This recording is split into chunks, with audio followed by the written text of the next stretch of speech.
Playing Gnash in D&D 5e, Part 2. Last week I made a video where I built Gnash ben Rushalia, the protagonist of the Rites of Iron, available in bookstores and on Amazon this summer, in D&D 5e. In it, I talked about his ancestry, his background, and his class, or his ABCs. So today I'd like to talk about his ability scores, or his stats, if you will. Now personally when I play, I like to roll for stats, but for the sake of standardization, and for folks who might want to play a Gnash-type character in Adventurers League, we're going to go with Standard Array.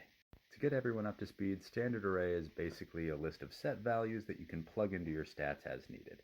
Those values are 15, 14, 13, 12, 10, and 8. To kick things off, the 15 is going to be going into Strength, with a +1 from Variant Human, rounding it out to 16. Gnash is a warrior who grew up in a desert environment, climbing over rocky crags and running through the sandy expanse of the desert. Now, I don't know if you've ever run in sand before, but as someone who grew up running track and cross-country in northwest Indiana, where we pretty regularly trained in the dunes, that shit sucks.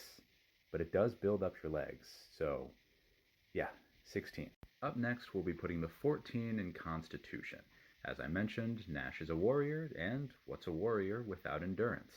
The 13 is going to be going into Dexterity, and then using that other +1 from Variant Human to round it out to 14. While Gnash's primary weapon is a greatsword, his fighting style relies a lot on grappling, using a combination of strength and agility to reposition his enemies while avoiding getting hit himself. Our 12 is going to go into Wisdom. In addition to being great warriors, the Rushali tribesmen are also adept survivalists, using their perception not only to be aware of oncoming threats, but also to hunt and gather resources. 10 is going to go into Intelligence. Now, that's not to say that Gnash is dumb by any means, but growing up in the desert, he didn't have access to a very wide variety of educational materials.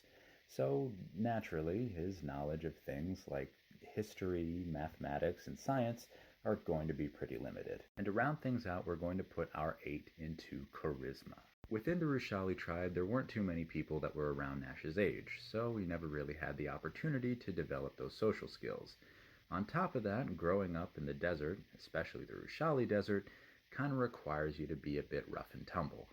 So, yeah, Gnash isn't the most charming. Now, as with any D&D character, these stats are not the end-all be-all. They're descriptive qualities, not prescriptive. But that being said, if you want to see these stats in action, I highly recommend you checking out The Trials of Gnash, Book 1, The Rites of Iron, coming to bookstores and Amazon very soon.